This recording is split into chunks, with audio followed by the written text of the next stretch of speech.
అందరికీ నమస్కారం. కడపలో కాంగ్రెస్ దూసుకెళ్తున్న విషయం వాస్తవం.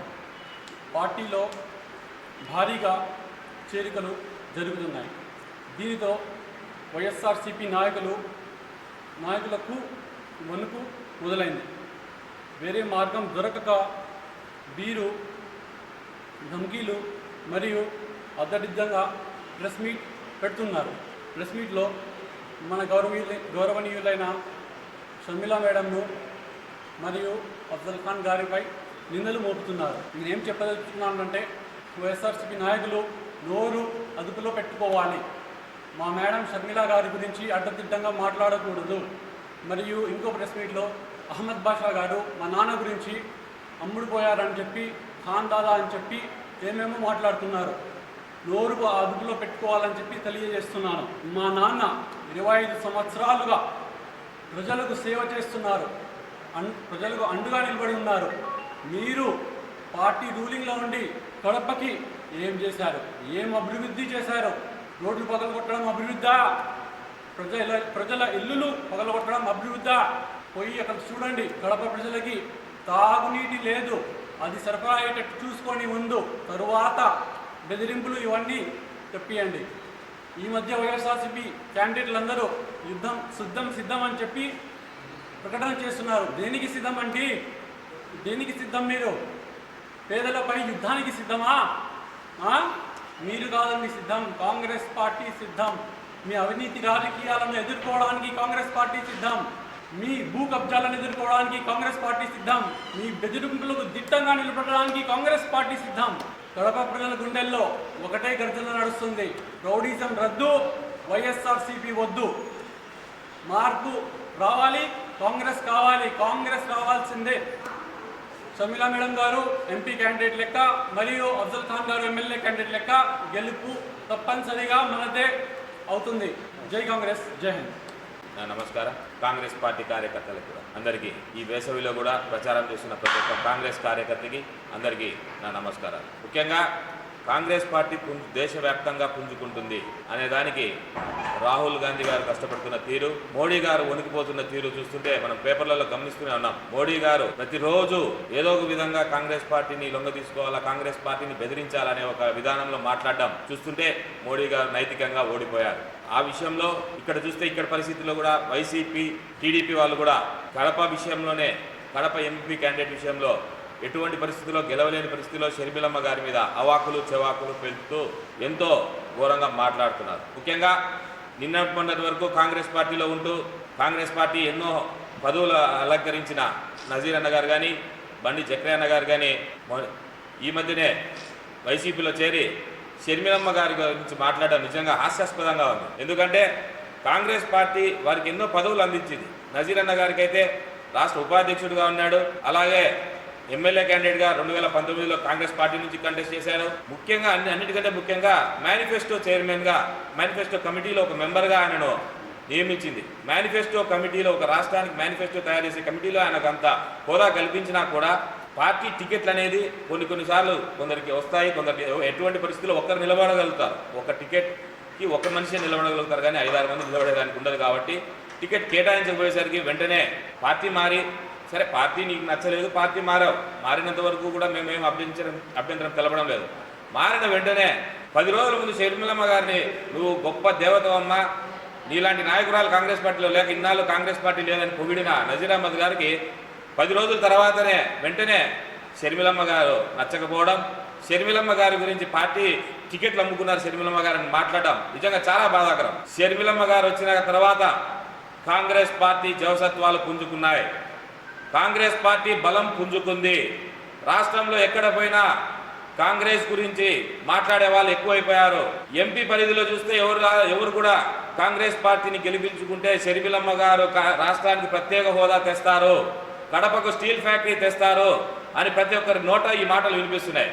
ఇటువంటి పరిస్థితిలో ఎన్నో ఏళ్ళు కష్టపడి కాంగ్రెస్ పార్టీలో ఉన్నారు. మీరు కాంగ్రెస్ పార్టీలో పదవులు అనుభవించారు, డీసీసీ అధ్యక్షుడిగా చేశారు. మీరు ఇప్పుడు షర్మిలమ్మ గారి గురించి మాట్లాడడం నిజంగా చాలా బాధాకరం. మీ మీద మాకు గౌరవం ఉంది. ఏదో వైఎస్ఆర్సీపీ కార్పొరేటర్లను వాళ్ళని వీళ్ళని పక్కన కూర్చోబెట్టుకుని వాళ్ళ మాటలు వింటూ మీరు చాలా అభ్యంతరకరమైన వ్యాఖ్యలు చేశారు. షర్మిలమ్మ గారికి పార్టీ టికెట్లు అమ్ముకునే అవసరం ఉందా? షర్మిలమ్మ గారికి ఆ అవసరం నిజంగా ఉందా? మీరు ఆలోచించండి నజీరన్న గారు. అనవసరమైన మాటలు మీరు మాట్లాడడం మీ వయసు రీత్యా కూడా మేము మిమ్మల్ని కామెంట్ చేయడం కూడా మంచిది కాదు.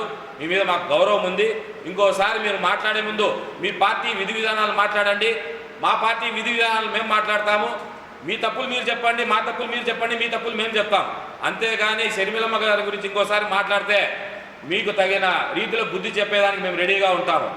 ఎందుకంటే మీకు పార్టీ గౌరవం ఇచ్చింది, ఆ గౌరవాన్ని నిలబెట్టుకోండి. మీకు ఈరోజు ఒక టికెట్ రాలేకపోయేసరికి మీరు అంత ఆక్రోశంగా అమ్మ గురించి షర్మిలక్క గురించి మాట్లాడడం నిజంగా చాలా బాధాకరం. అలాగే ఇంకొక నాయకుడు బండి జక్రియా గారు కాంగ్రెస్ పార్టీలో రాష్ట్ర ఉపాధ్యక్షులుగా ఉన్నారు, సేవాదళ చైర్మన్గా ఉన్నారు. ఇవన్నీ పార్టీలో అనుభవించిన పదవులే. మీరు కష్టకాలంలో పార్టీలో ఉన్నారు, పార్టీ కూడా మీకు తగిన గౌరవం ఇచ్చింది.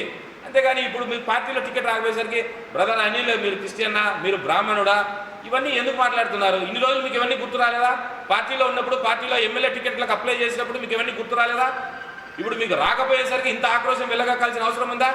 ఎంతోమంది ఇప్పుడు కడపకు 15 మంది అప్లై చేశారు, కమలాపురానికి 20 మంది అప్లై చేశారు. ఒకరికే టికెట్ ఇవ్వగలుగుతాం కదా? కమలాపురంలో సిపిఐ వాళ్ళకి ఇచ్చాం. అలాగని అందరం మేము ఏమైనా కామెంట్ చేస్తున్నామా?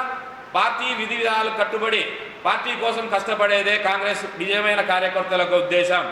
కాంగ్రెస్ పార్టీ కోసం చివరి బొట్టు వరకు, ప్రాణం ఉన్నంత వరకు కాంగ్రెస్ పార్టీ కోసం పోరాడడమే మా లక్ష్యం. అంతేగాని మీరు కాంగ్రెస్ పార్టీ విధి విధానాలు నచ్చకపోతే వెళ్ళిపోయారు, సంతోషం.